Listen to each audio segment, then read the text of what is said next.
I dream and the world trembles. You are listening to the Emerald Dreamcast, a World of Warcraft podcast, with your hosts, Hazel and WoW Martian.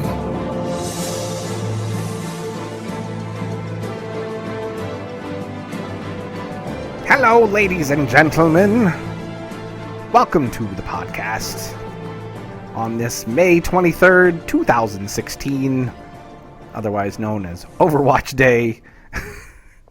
I am one of your hosts, Joe, otherwise known as WoW Martian, and my other co-host is hanging out somewhere in the deep dark. There, wow. Hi. She snuck up on us. I'm Hazel.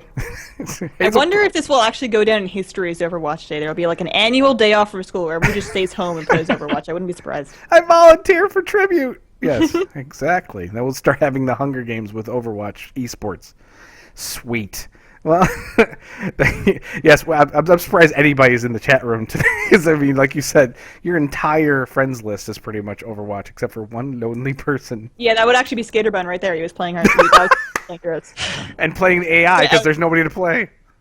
Oh my gosh, there are so many Overwatch icons on my friends list. It's not even funny. And folks, for that voice you're not sure about, that is our friend Ro, who, if you know podcasting at all, you know Realm Maintenance. Very happy to have Ro on the show. He is somebody that I wanted to have on the show at some point anyway, and things just kind of worked out, synergy and such. So thank you for coming on, Ro. Really appreciate it. Well, thank you for having me on. It's a pleasure to be on this show, and I'm a kind of geeking out, and you guys might be a little bit surprised by that, but I mean, I've been fans of both of you since the earlier days, and of course, I mean, Joe, you and I have talked on quite a few occasions, but for me, this is like my first time tonight really getting to talk at all to Hazel, who, without Hazel, I will say my pet battling experience in the World of Warcraft would be a far darker journey. In fact, little known fact about me and my pet battling, I tend to name pets after friends, content creators, and all that. When I defeated my first set of Celestial Tournament bosses enough to get that very first Celestial pet, I picked Zuen, and I renamed my Zuen to Hazel. Aww. There we go. Oh. Yep. Search my armory, you'll see it's there. Aw, you're gonna make me cry. Yeah, he just changed it, just now. WoW Martian, for him, that turtle that you got from the Wandering Isle that you had to be there at like a certain time. It's been so long since I got that pet, Joe. It's felt like ages, but that one I ended up naming Martian. Thank you. That's cool. I like that because I love that video. That was one of my favorites, and I only did it because I wanted to let people know about a very, hush hush kind of event that they weren't really advertising or anything. So that's kind of cool that you remembered that. That's cool. I appreciate that. Yeah, so I'm happy to be on this show. I'm excited. I'm stoked, and I've listened to, like I said, about half your guys' podcasts, and you guys are really having fun. And I have fun when I hear other people having fun doing their podcasts. Absolutely, and it's important. I mean, to me, I've never wanted to do anything that I wasn't enjoying because I think it's obvious. I think people can smell. We don't curse much here, but I think people can smell bullshit a mile away. And when you're faking it and you're just going through the motions, blah, blah, blah, I think it's obvious.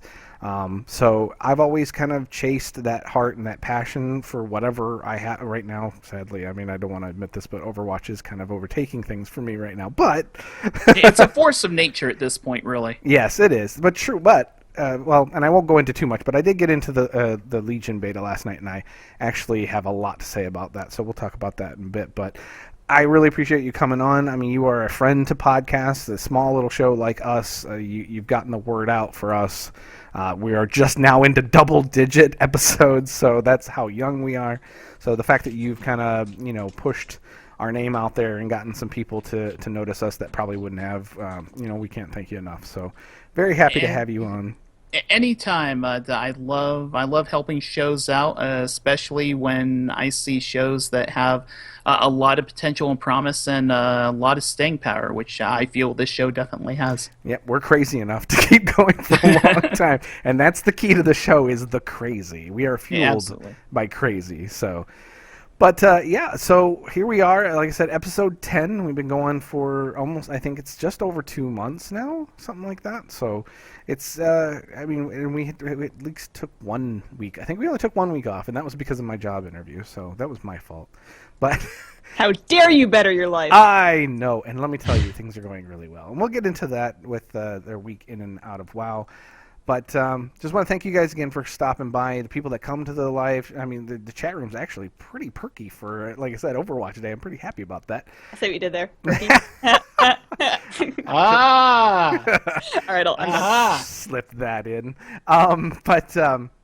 No, so we're very thankful for, whether you're listening to us, live, or if you're listening to us on iTunes or Stitcher or over at D20. Thank you guys for giving us a little bit of your time. We're just so happy that we're not all alone right now. That is true, but like we've said before, for me personally, Mondays are awesome now because of the show. I used to dread Mondays, but now I'm like, sweet, I get to talk to Hazel for like an hour about anything, whatever we want to talk about. Yeah, I'm not allowed to leave. No, you're not. You're stuck. I told you when you're doing this, you are stuck. So, and luckily you haven't run away yet. So, that's a good thing. The world could use more listeners. Oh, I see what you did there. Yeah. I think we've got a little inside thing going. All right. So, actually, you know what? Before we go into our weeks in and out of WoW, let's talk a little bit about our guest. And that's what I really want to do because, I mean, I know a lot of people that listen to podcasts know who you are. I don't know if people that listen to this show know because I don't know how many people listen to the show. But Hazel knows me from my Twitter account, not from my podcast. That's true. He has the best font out there. No, it's the top-notch avatar, man. It is. Top-notch. Thank you.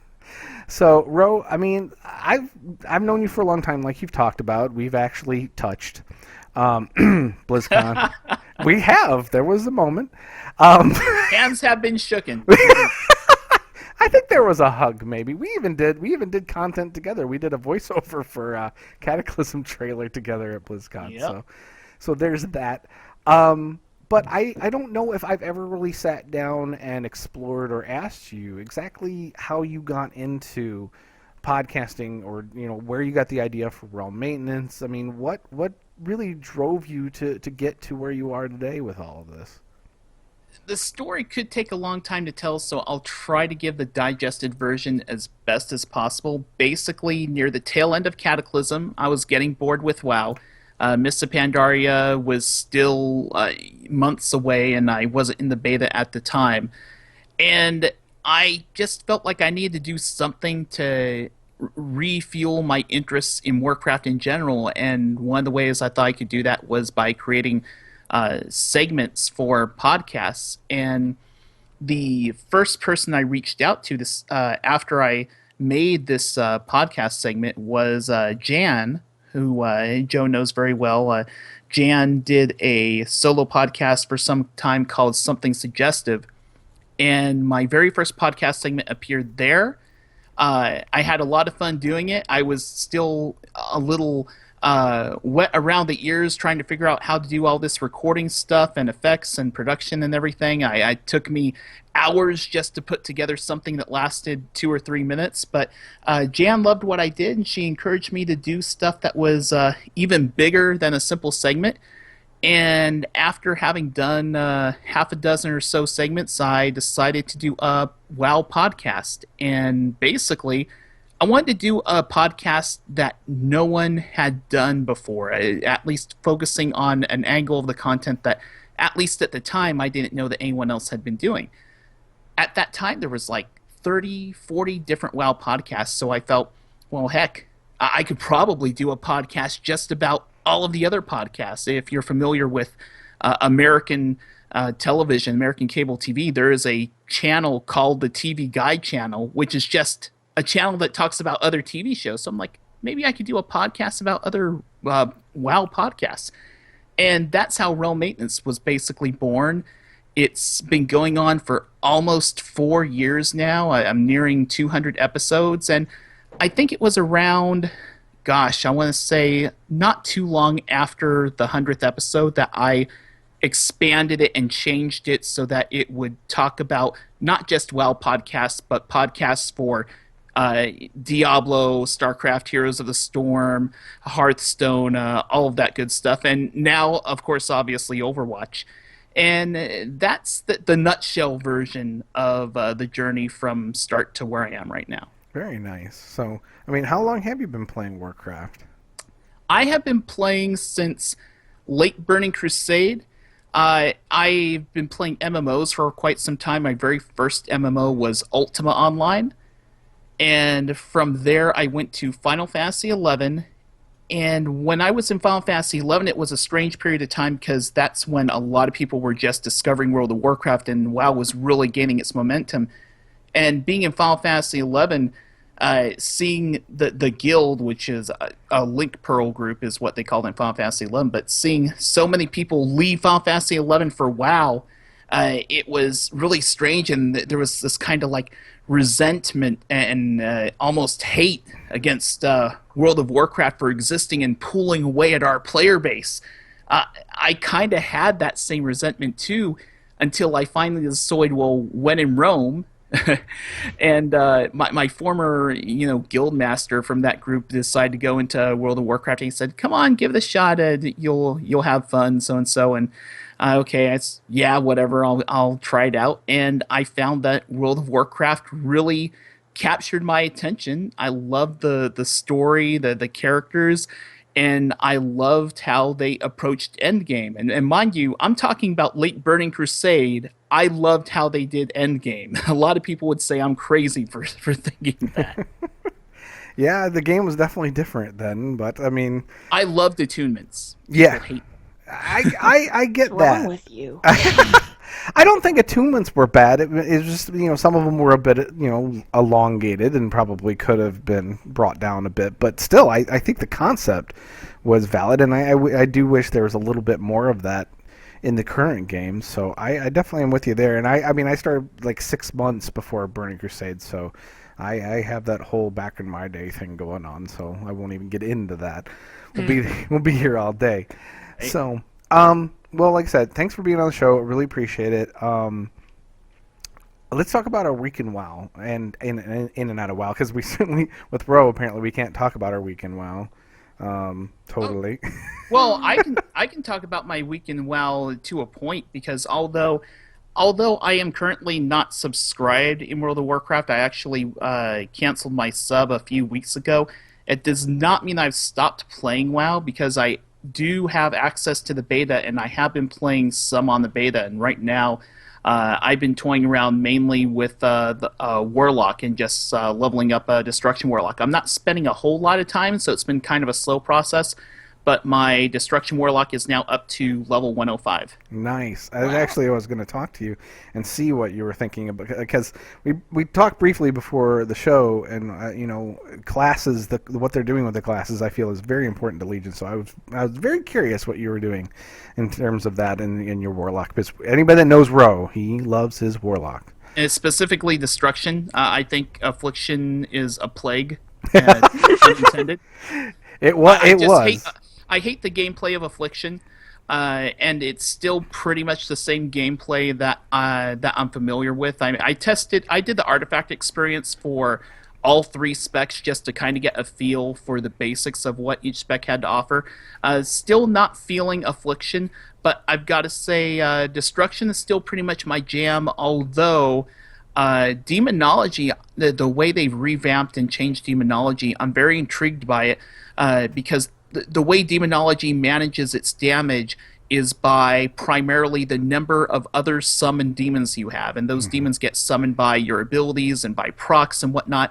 So it's almost like a combo style caster. So it feels like part Warlock, part Rogue in the way it plays out, and it's just a really interesting rhythm.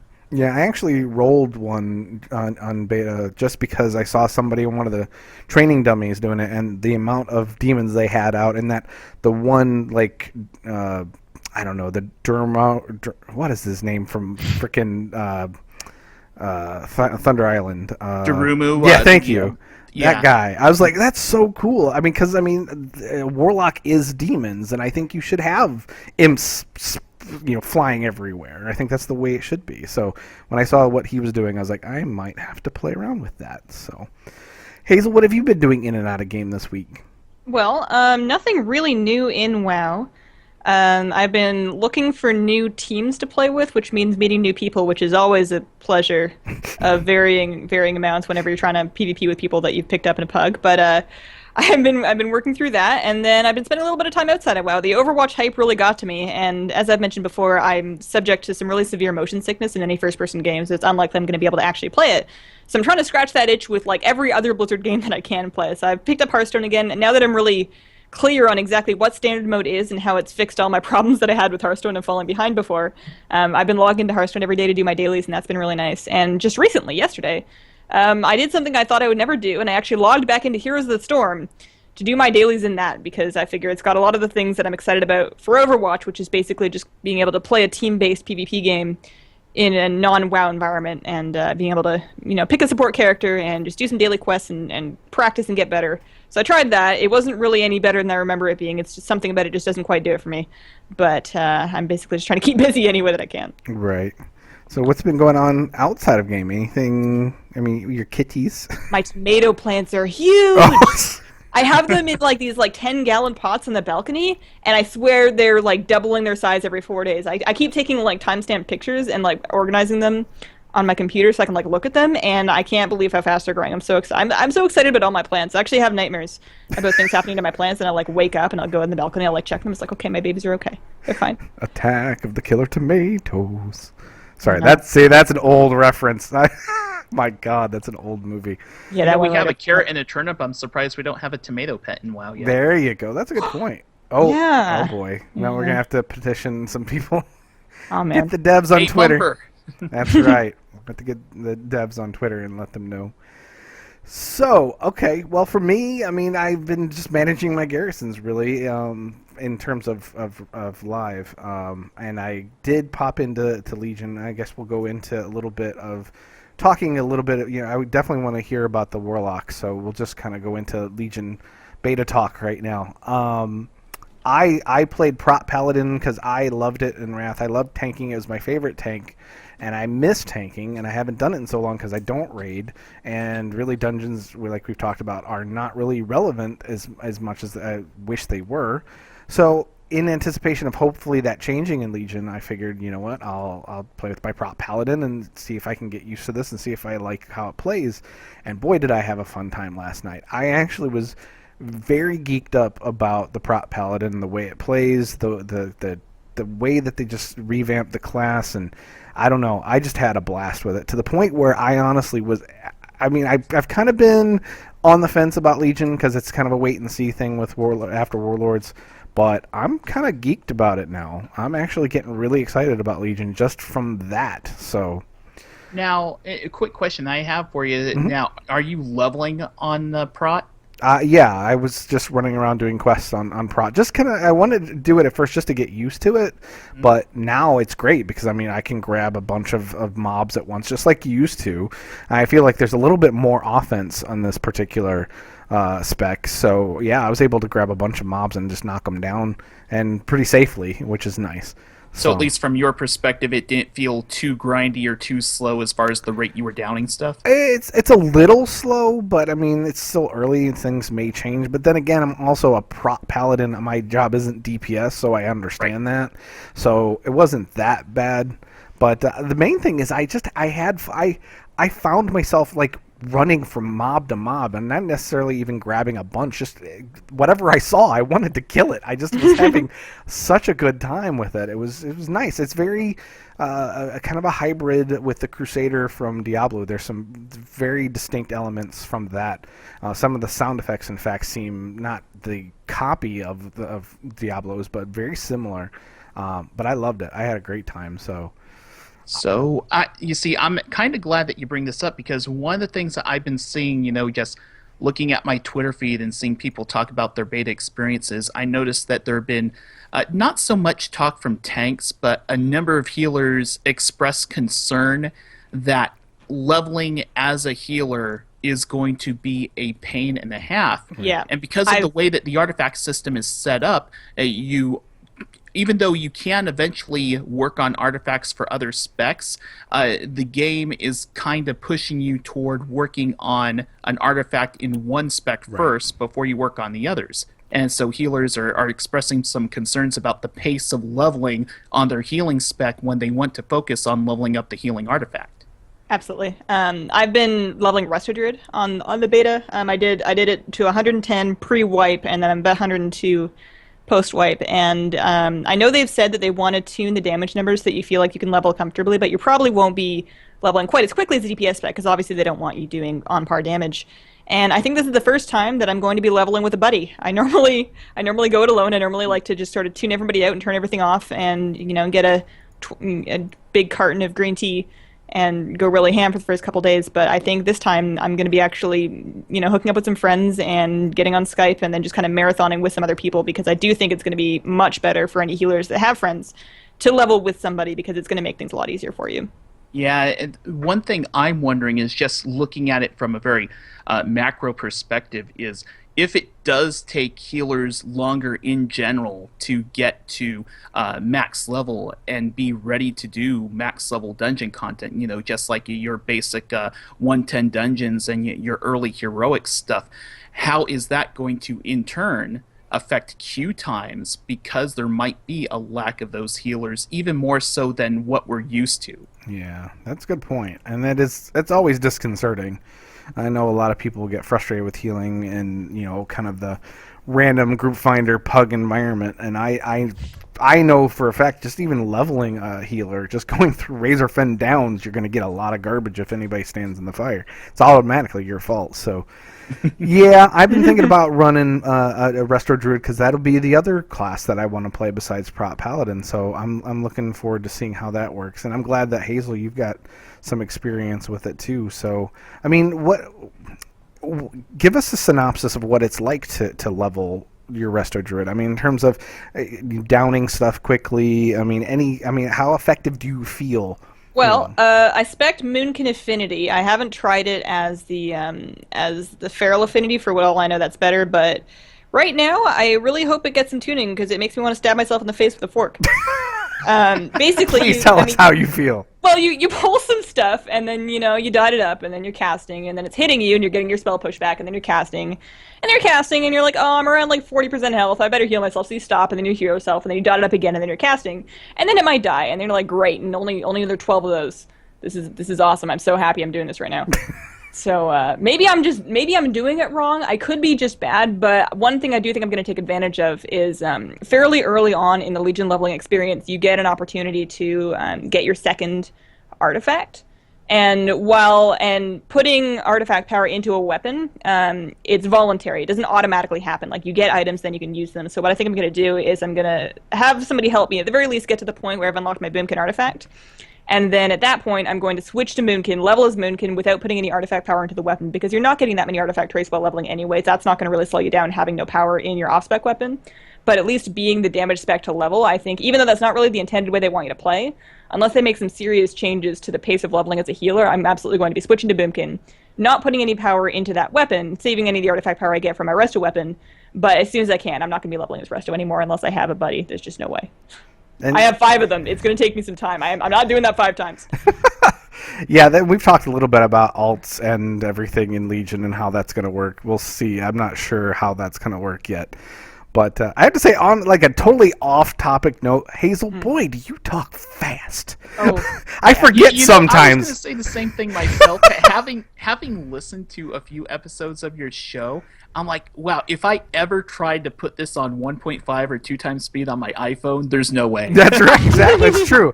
I think she needs to go into voiceover work, and she can be that person that reads all the the side effects and stuff. She can be the micro machines. Yeah, she can do all the side effects things that on I used to have a sales job, and I would be with a customer, and I would be trying to explain to them the features of a PC that I was trying to sell them, and I would get all the way through it, and they'd look at me like, "What?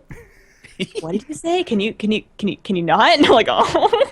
Okay, so now we have to come up with an audio version of the side effects that you can have from listening to the Emerald Dreamcast, and we're gonna put that on the end of every show. That'll be a thing. I have a segment on my podcast that kind of wraps up news for all Blizzard games. It's in 80 seconds. It's called Around the World of Warcraft and More in 80 Seconds. If I gave that script to Hazel, I think it would be in 8 seconds. It could very well be. You get whiplash listening to her sometimes. Like, whoa, wait, did she say? Were those words? That's the nice thing about YouTube for me, but the cool thing is, I actually understand every word you're saying. So that's the awesome true. part. That's the thing. That I is appreciate that. She enunciates very, very well. But in terms of leveling classes and going for a second artifact and things like that, I'm curious, and I would direct this to Ro, because you have leveled, or at least you said you did the artifacts on all 3 specs for I've Warlock? done the artifact experience on all 3 specs, and leveling-wise, I've just done Destruction to 105. Okay. Well, let me ask you this, because I haven't done anything beyond 1 class and 1 spec. When you do multiple specs, are the artifact experiences similar, or are they different stories? I'm curious about that. So, for the 3 different specs I did, each artifact had its own story and required me to go to a different location. Nice. That said, I can tell you, just from what I know from other people, is that there are a number of artifacts from different specs that share the same general location or instant zone that you're going to go to in order to obtain that artifact. Yep. So I wouldn't say that all, what is it now, 33 artifacts? 34. How many specs are there? 34? Because of But Guardian I Druids, wouldn't say that each artifact has a completely unique and individual storyline, but a whole lot of them do. I'd say there's probably at least 24 unique experiences, with several that may have an overlap. But honestly, the odds of your 2 or 3 favorite specs all sharing a similar artifact experience are pretty low. That's cool. 'Cause I agree, though. There are similar shared areas. I did Beast Mastery Hunter and the Prop Paladin, and they both went to the same location. Of course, the stories were vastly different, but it was the same location. So Yep, and I think I want to say it's Shadow Priest and maybe it's Prot Warrior, but like one of the warrior specs and the Shadow Priest share a similar zone for their artifact acquisition too. Very nice. I'm liking what I'm seeing. What I think I like the most is, I believe anyway, and this I've no doubt I'm WoW Marty, so the bias is there. The fanboy exists, but I really feel like when there's things that need to be tweaked or there's suggestions that the community has right now, I feel like the devs are really listening. Mm-hmm. I feel like they are, but I mean, I know there's plenty of people that don't. Well, the most obvious point of that would happen to be like all the recent talk that people have had about just spec switching. This is kind of relevant since we're still talking about specs and stuff. They recently made a change on the beta where, of course, now spec switching is free, but if you want to switch talents, you can only do that in the rested area or where a tome dropped by scribes is done and all that, right? Mm-hmm. And I am totally fine with that. I just wonder if the tome thing is even really necessary, or if they are just trying to look for a way to put in a gold sink in the game.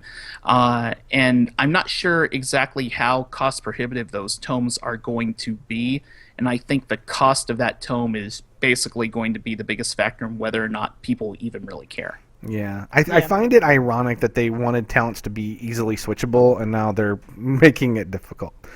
Well, because they feel like the way they were explaining it, they said that by giving us the freedom to talent switch whenever we want, however we wanted to, it was causing people to pull up the talent menu far too frequently, like not just from zone to zone, but boss to boss within a single dungeon instance. It's like, okay, for this boss favors AoE talents as opposed to single target talents. Or even for trash, like people that have, there's 2 single target bosses and you change your spec in between them just to kill the trash, which is too much.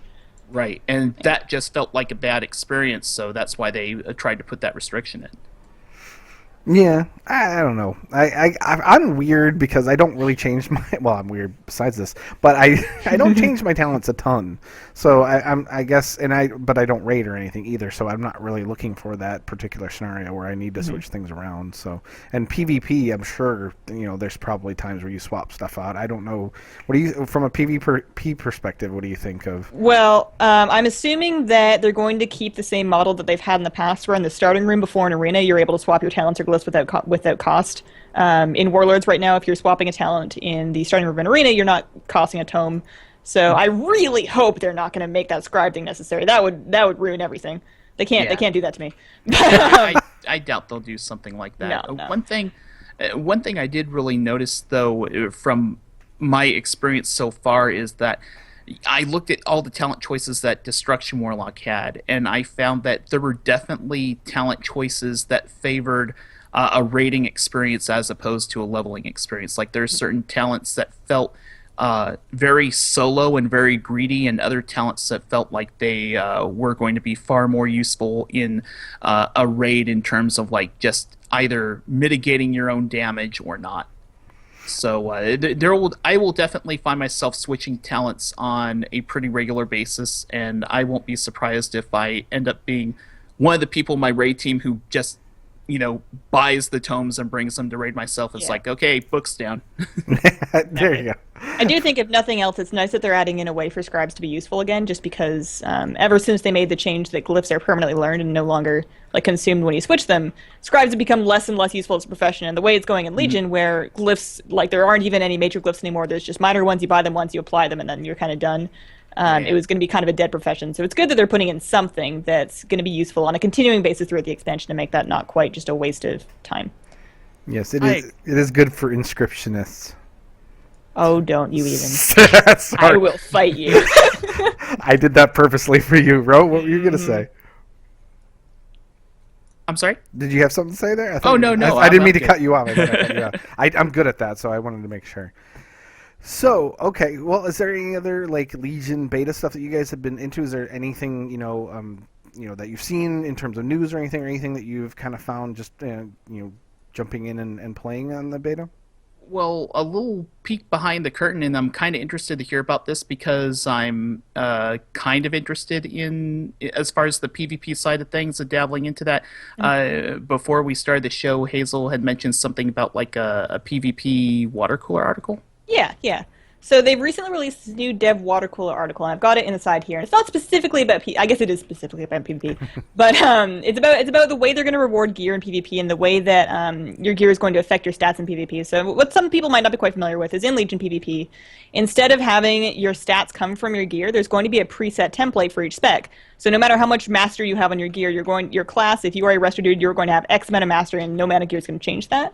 And then what your gear is going to affect is it's going to give you a sliding scale they've actually specified here as 0.1% extra power per item level. So if you're 100 item levels up, you're going to be about 10% stronger just from your raw item level. So item level is the only thing that's going to matter in PvP.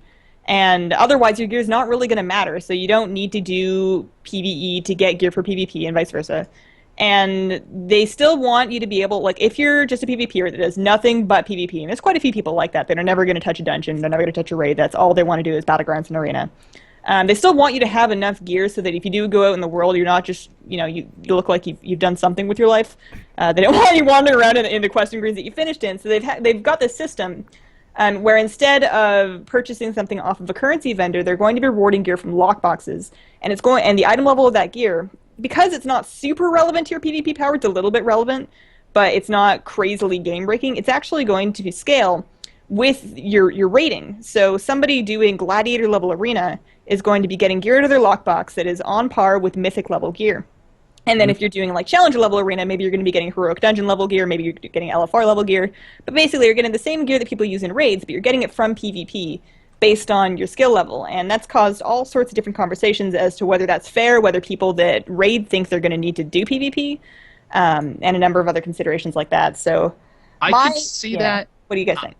I could see that being a factor in the early weeks of raiding, especially that whole world first race where all these bleeding edge guilds feel like they need to do every single trick in the book in order to have that little extra edge over the people that are on their coattails trying to get world first.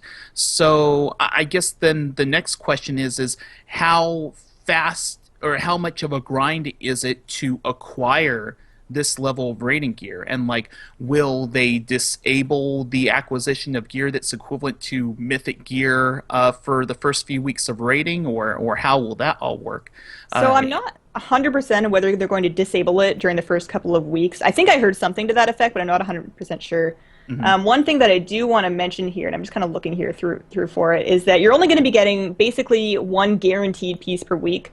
Your first couple of wins are going to give you one piece in a week, and that's about it. So you're not going to be getting a whole set of gear. It's not going to be like Conquest gear where you could just like grind out a bunch of Conquest points and get full on level 700 right away. So it's going to be limited in that way. And then the other thing is that a lot of people that PvE don't really grasp is that you can't just go be a gladiator. Like, that is the top 0.3% of the ladder, and it's to a point where people can't even carry you that high. Like, if you're getting mythic level gear, that's because you put in, you know, hundreds and hundreds of hours into PvP. And that's probably pretty much the thing that you do. And the only real solution for you to get that kind of gear very early on would be to pay for somebody to account share, to illegally, against terms of service, log into your account and play your character for you. So unless people are willing to risk that, it's not going to be a big concern. And even if that was the case, specifically for the first tier of rating, nobody's going to be very good anyways, just because, like you said, the classes are all changing. Like, huge changes of class, huge changes to the PvP system. Nobody's really going to know exactly what they're doing anyways.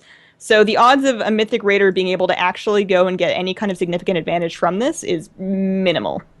Yeah, I feel like when it comes to if a raider is going to spend tons and tons of hours trying to get an extra little bit of edge for raiding.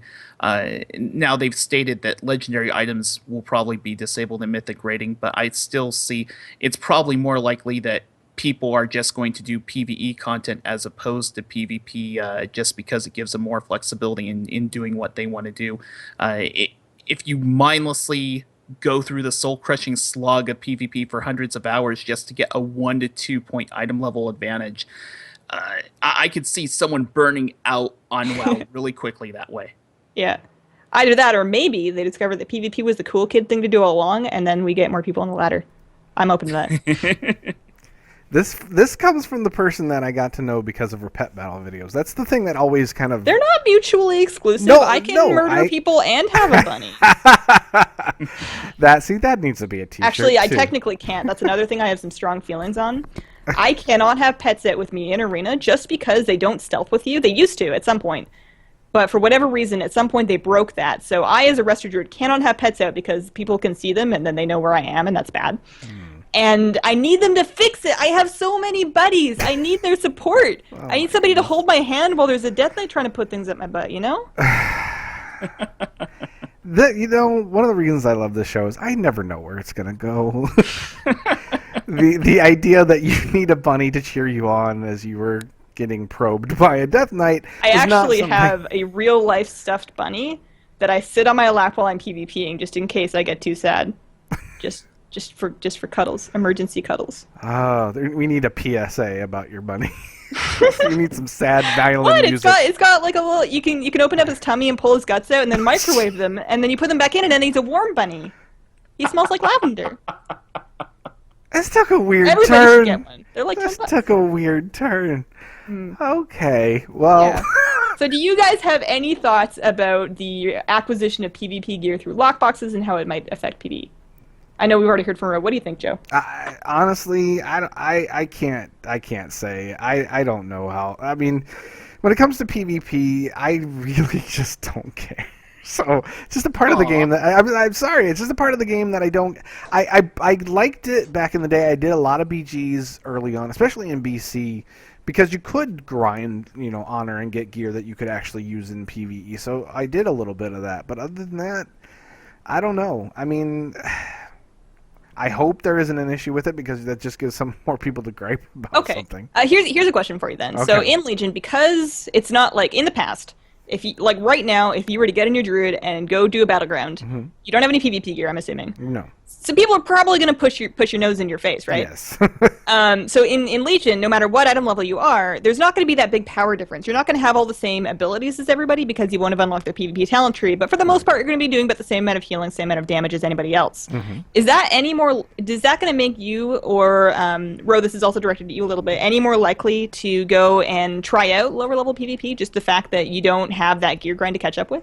Yeah, I think it's a big difference. I mean, yeah, because you're not gonna get discouraged right off the bat. Yeah, I would definitely try out PvP. It's kind of one of those things. I would give PvP a chance just as much as I gave Ashran a chance when Warlords launched, and I will always, till my dying days, hope that the WoW devs find a way to make Ashran great again. But PvP has been something that, like, I'd be interested in doing it. I've been known to PvP for, like, achievements and vanity stuff and all that, and I'm not against doing PvP. As long as the matchmaking is decent, and as long as I feel like I can win at least some degree of the time, which is the kind of experience that I get when I play, say, Heroes of the Storm or Overwatch games, I don't always lose. So I will likely PvP if I find myself participating in enough content where I feel like on any given game I have a chance to win. During Warlords of Draenor and even during Mists of Pandaria, quite often when I would queue for PvP content with the very low-level PvP gear I had because I wasn't investing too much time into it, I found myself very discouraged within just a few queues. Yeah, absolutely. Yeah, see, and like I said, I did some PvP back in the day. I was actually on Darkspear back in BC, and I can say this with all honesty. Swifty ganked me one time, so that's how far back I go. I was undead. I was over by Tarn Mill and running down the road, and Lobby whatever level 10 or whatever it was, and he just popped me, and so and actually camped me. Actually, I think that was how I learned what the term camping meant. But I like. I did 3-on-3 back in the day too when we were on that PvP server. So I'd like to get into it. I mean, the more there is in terms of options in Warcraft, the better for everyone. So I would love to see them do something to make it a little bit more interesting for me because, and like you said, I think the gear thing has been a bit of a roadblock. So maybe I'll be able to get started without being, like I said, so discouraged right from the get-go. So. I do have to say, it is a tragic thought to imagine somebody just trying out Ashran and being like, wow, PvP is awful. That's like somebody going to America and then going to Detroit and then being homeless for a week and then being like, wow, America sucks. I remember when Ashran was awesome, guys. I remember in the very early days of Ashran when they were just developing it out. Ashran just felt like a far more enjoyable experience to me because I could play Ashran the way I wanted to and have my mix of PvE and PvP content. And then the changes that they tried to make to Ashran just made both sides of the coin more and more unhappy with how Ashran was turning out. That was such a weird experiment. Yeah, I mean, they shouldn't have messed. If it ain't broke, don't fix it. Is basically how I felt about Ashran. Yeah, they still have yet to do a really good world PvP zone. They keep trying. I think Tolbarad was my favorite. Was the closest. I was gonna say Wintergrass was pretty good. So I'd like to see something like Tolbarad. It was okay. I didn't really do a ton there, but Wintergrass was something. Again, I didn't do a ton of PvP, but I found myself participating over there. So. Well, let's use the last 15 minutes. One of the things I wanted to have Ro on for is I want to specifically talk about content creation. It's something that we hold dear to our hearts here, obviously being YouTubers and now podcasters. I can't encourage enough people to get into it because you never know what's going to happen. So one thing I want to just ask, just right off the bat, randomly, both of you, do you remember the first World of Warcraft content that you saw or heard, and do you remember who did it by chance? Yes. Gosh. Yeah, I do. Okay. Go ahead, Ro, first. For me, and it kind of goes with your origin of how I became addicted to podcasting while podcasting. When Wrath of the Lich King first started, I wanted more knowledge about all the dungeons and instances that were going on for that content. So I typed in Google search something to the effect of Lich King instance. And because I put in the words that way, the Instance podcast came up as near the top of the list. Right. And that's how I got introduced to the Instance podcast, which is like the number one, now Blizzard podcast out there, but at the time they were basically dedicated to WoW. And from that podcast, that was my gateway drug to all of the other podcasting madness I've gotten myself involved with. But yeah, that's what did it for me. Very nice. Hazel?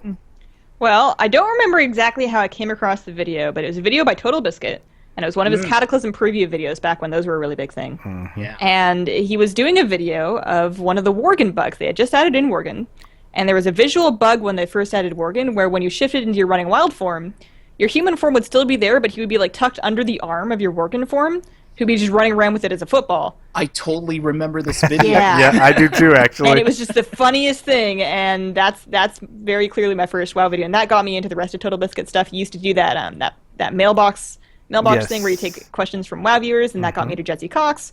And then I started watching like the Weekly Marmot and all of Josh Allen stuff.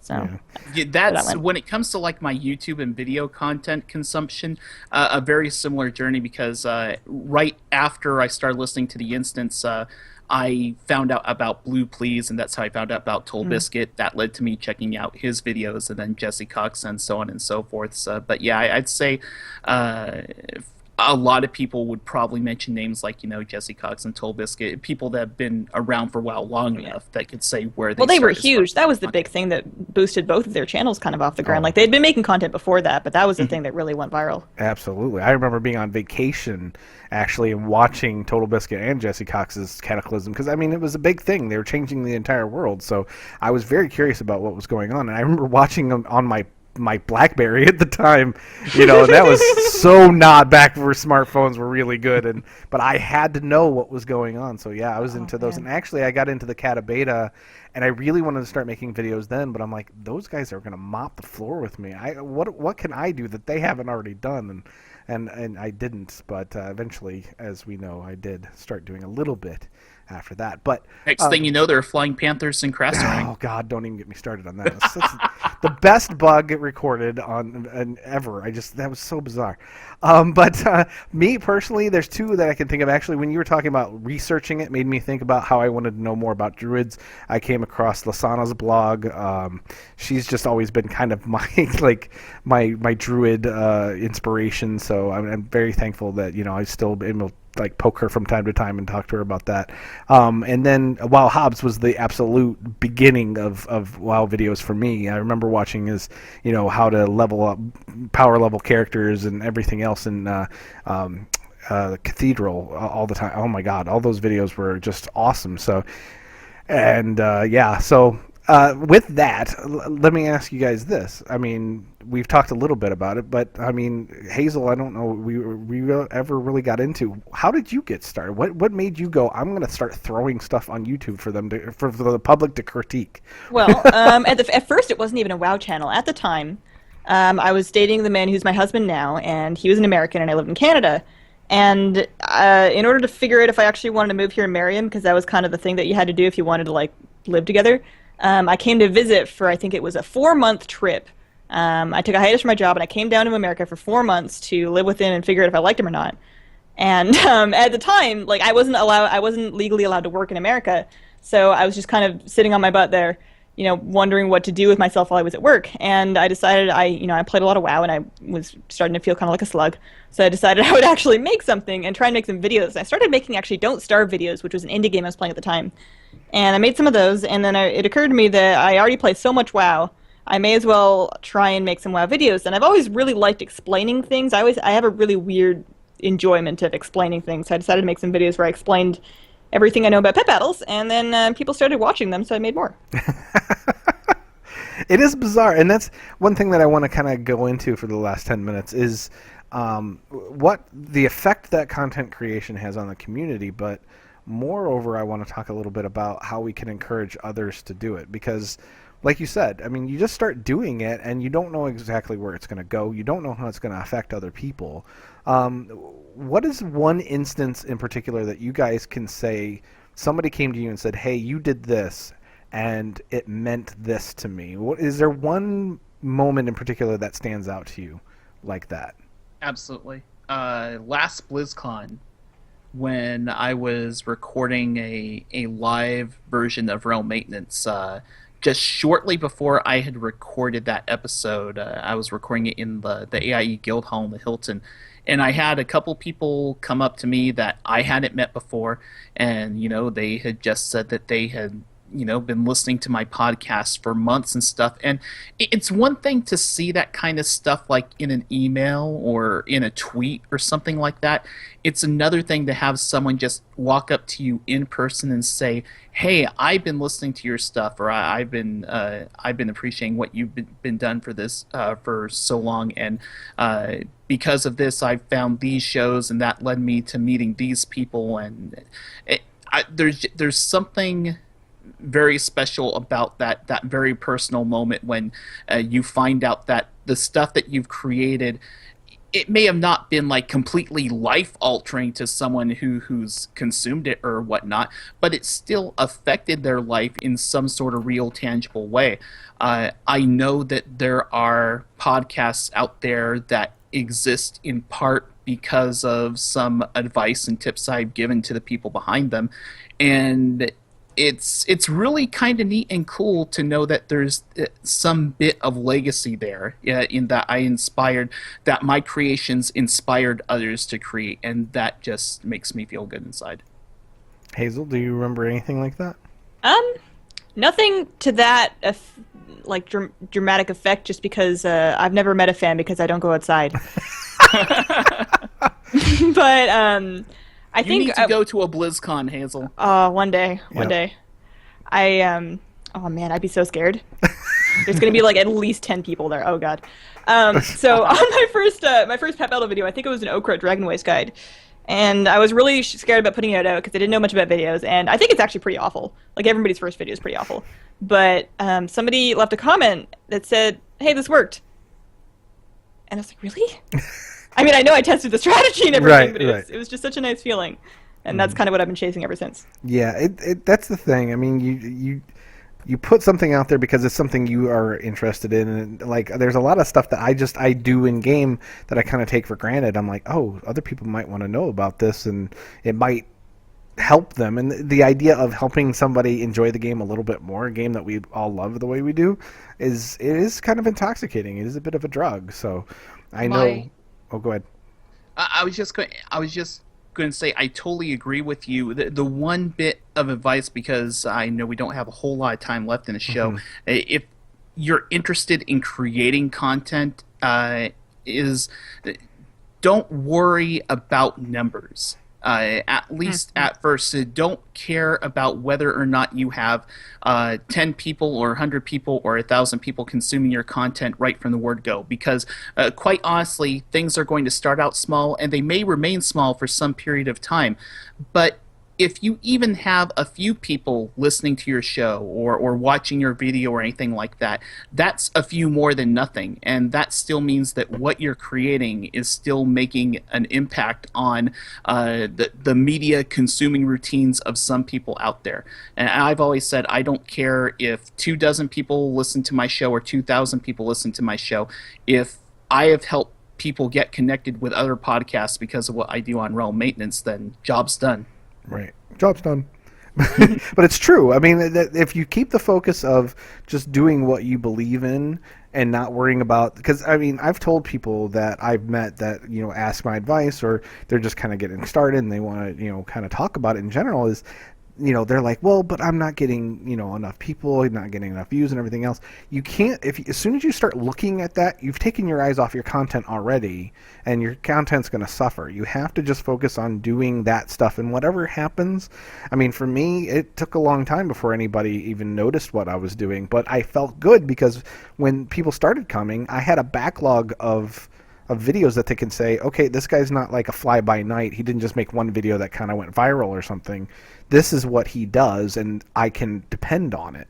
And I think that's important for you just to just do what you really feel is, where your heart is. So, I mean, we've been lucky, like I was going to say earlier, in terms of like reaching to, people.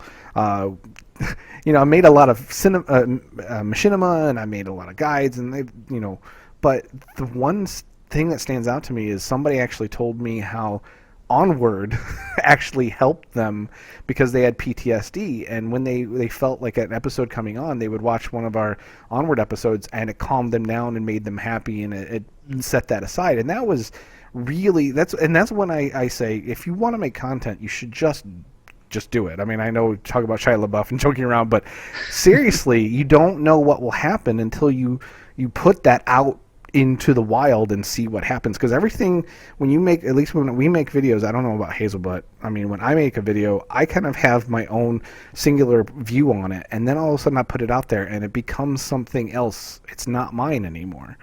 So that's my advice. Don't worry about the fact that everyone's doing it. Also, don't worry about the fact that the whole landscape is like oversaturated and stuff. I'll tell you, when it comes to WoW podcasts, that still doesn't stop people from putting out new podcasts. Like you guys, perfect example. Exactly. Yeah. It's true, though. I mean, you just have to, like I said, you just have to do it. And really, I mean, one thing that I think people need to know is it's really personality driven. Like you said, you can do similar content to somebody else, but if you're doing it your way and giving it your spin, it does make a big difference. It doesn't seem like it, and it may be daunting, but it does make a big difference. So, all right, well, we're getting ready to wrap up. I really, again, appreciate Ro coming on and talking about, I mean, we talked about a lot of stuff that I'm really happy we got to, but content creation is something, like I said, is very dear to all of our hearts. So if you're thinking about doing a blog, if you're thinking about doing a podcast, if you're thinking about doing YouTube, just go ahead and put something out and just see how it goes, and just do it for yourself, and whatever else happens. But I encourage you guys, just like I said, just throw it out there and see what happens. So thanks again, Ro, for coming. I really do appreciate it. Where can people find you and your show if they're looking for other your podcast and others? Sure. Well, again, thanks for having me on. You can find me on Twitter at RoWow, which is spelled RHOWOW. You can follow the Realm Maintenance Podcast on Twitter at Realm Podcast. And if you go to the Realm Maintenance site, that's realm-maintenance.com. And that's a good place to go to, even if you're downloading the podcast on iTunes, Stitcher, Google Play, whatever you like. I still encourage you to go to the site at least once or twice every once in a while, because over there you'll find a podcast directory that lists all of the podcasts for Blizzard games that I'm aware of. And every week, usually around like late Saturday night, early Sunday morning, I put up the weekly podcast roundup, which is a tradition that was first started by WoW Insider, which became Blizzard Watch. And it wraps up the past week of every episode that's been done by a Blizzard podcast. So if you're looking for new content to listen to, realm-maintenance.com is a good place to get connected to all those other shows. Yeah, that is a lot of work. I've always admired the way that you've been able to keep all that organized. I don't know how you do it. It's taken quite a while to kind of perfect it down to a science and make it efficient so that it doesn't take forever, but I can whip up one of those weekly podcast roundups in about an hour now. Nice. Very, very nice. Excellent. Well, Hazel, what are you into these days in terms of like videos? Are you working on any new pet battle guides or anything for the people have been asking, and I just got to do it. I've got 2 more dungeon videos to make. I just put out Neltharian's Lair today, so there's 2 more dungeon videos I'm going to do. I'm not doing Violet Hold because nobody likes Violet Hold. And then after that, I'm going to take a look and see if there's anything I can do in terms of pet battles in the alpha, and basically just brainstorm in anything alpha that I can think of. There's a couple of non-alpha videos I've been wanting to make, but I might save that for when I actually am out of stuff to do, and that hasn't happened yet. Okay, so, yeah. Well, where can people find these lovely videos and such? Oh, it's on youtube.com/HazelNuttyGames. I'm so glad that you asked. And where can they talk to you on the Twitters? I would be twitter.com also /HazelNuttyGames, and if anybody ever feels like they need a cat picture, You can look through my Twitter. You can tweet at me to ask for a specific one for you. I can make that happen. Or you can follow me on Instagram. Or I actually have a Snapchat these days, which again, all cat pictures. So yeah. Wow. Will you like take requests for costumes for the cats? I don't have any costumes, and also right now my cat loves me, and I don't really want to mess with that. You don't want to change that. Yeah, don't end up like Taryn Gregory. If anybody's seen him on Twitter, whew. Apparently his cat landed on his head in the middle of the night. He's got like 3 big scratches on his forehead. Oh, it's man. awful. So, all right. Well, we love that you guys are listening. Like I said, the fact that we got Rose's attention means we must be doing something right. So we do appreciate you guys hanging out. Like I said, Stitcher, iTunes, d20crit.com is where you can find the show. I'm not doing much these days, although I may be streaming some Overwatch in the next couple weeks. I don't know. We'll see how it goes. And that would Next be couple of hours. no. I'm an old man. I'll play for a little bit and go to bed. But yeah, so we'll see how that goes. But thanks again, guys, as always, for coming out. Do appreciate your time, and we will see you next week. Bye. Bye. Bye. Bye. I rolled a 20.